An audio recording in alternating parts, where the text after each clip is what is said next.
Bon, on est en novembre, donc c'est bientôt Black Friday. Pour ceux qui parlent pas américain, ça veut dire vendredi noir. Mais attention, c'est une bonne nouvelle, hein, à ne pas confondre avec le jeudi noir. Black Friday, c'est le jour des bonnes affaires, programmé chaque année le dernier vendredi de novembre, parce que c'est connu que c'est à la fin du mois qu'on a de l'oseille à dépenser. Bah ouais, ça reste une tradition américaine, donc les gars, ils ont pas cogité le truc à fond. Et donc chaque année, on a le droit à des dizaines de vidéos d'Américains potelés qui se mettent sur la gueule pour des grille-pains et des air fryers pour qu'ils puissent manger moins gras et se faire de la place pour un quatrième milkshake Oreo Nutella bacon.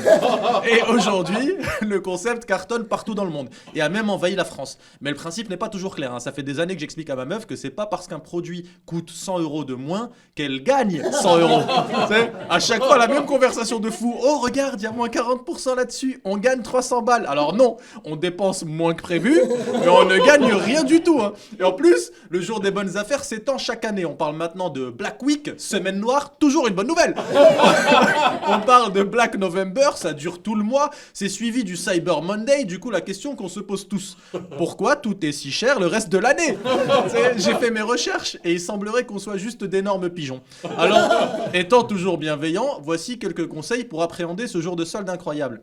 D'abord, le smartphone. On le met au format paysage quand on filme une bagarre. Tous les détails comptent, hein. Vous achetez chaque année des iPhones en 24 fois, faites-en bon usage.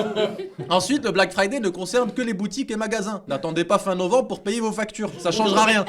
L'année dernière, j'ai un pote qui a attendu toute l'année pour payer l'électricité. Son vendredi était noir, mais pour d'autres raisons. Et enfin, pour ceux qui veulent faire de vraies économies, n'achetez rien. On dirait pas comme ça, hein, mais là ça marche. Vous verrez, vous pouvez utiliser votre argent beaucoup mieux. Placez-le, investissez-le, ou mieux, achetez des places au spectacle de Jamil, Younes ou Lilia par exemple. Il n'y aura pas de réduction, je vous rassure. Ça reste des Arabes. Mais vous aurez droit à un Black Friday. J'ai pas fait de jeu de mots au dernier podcast, je me sentais pas bien, fallait que j'en fasse un.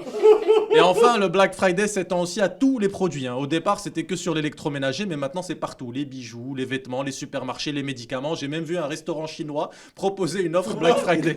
Même à la préfecture, le concept est appliqué tous les jours. T'as les queues interminables, faut se pointer la veille, tu t'embrouilles avec des darons qui essaient de gruger. Par contre, t'as pas de carte de séjour pour le prix d'une. Ça, les offres, elles sont pas encore très abouties. Mais si on est sérieux 2 secondes, l'actu importante du mois de novembre, ça reste le procès du Rassemblement National. Marine Le Pen et Julien Oudoul, par exemple, risquent gros. Mais bon, c'est les rois de la ristourne, les gars, hein. Ils risquent tous 50 tôles, mais on est en novembre. Je suis sûr qu'ils vont s'en sortir avec 6 mois de sursis, tu vas voir. Je vous l'ai dit, c'est le jour des bonnes affaires.